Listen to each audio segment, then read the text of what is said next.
Hello guys, welcome to my channel. আজকে আমি এসে গেছি নতুন একটা রেসিপি নিয়ে। এটা অ্যাকচুয়ালি একটা স্ন্যাক্স আইটেম। সন্ধ্যাবেলা চায়ের সাথে তো আমাদের কিছু খেতে মন করে, তো আপনারা কিন্তু এটা বানিয়ে অবশ্যই ট্রাই করবেন।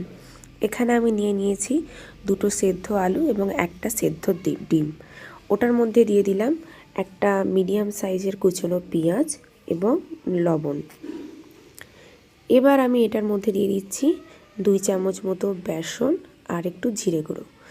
আপনারা এখানে কাঁচা লঙ্কাটাও ইউজ করতে পারেন, ছোট ছোট করে কুচিয়ে কাঁচা লঙ্কাটাও ইউজ করতে পারেন। আমি ইউজ করিনি। তো তারপরে মাখানোর পরে আমি এটাকে ঠিক এরকম একটা শেপ দিয়ে দিয়েছি। কড়ার মধ্যে দিয়ে দিয়েছি তেল, আর এখানে একটা বেসন দিয়েই একটা আমি ব্যাটার টাইপের বানিয়ে নিয়েছি। তারপর আমি ওই ব্যাটারের মধ্যে ডুবিয়ে দিয়ে দিলাম কড়াই তেলের মধ্যে।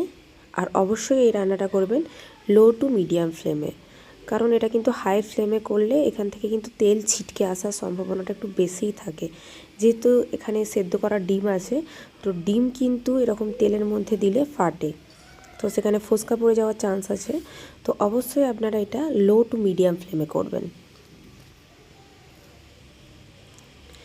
তো এটাকে আমি উল্টে পাল্টে ভালো করে ভেজে নিলাম, একদম লাল কালার হওয়া পর্যন্ত ভালো মতো ভেজে নেবেন।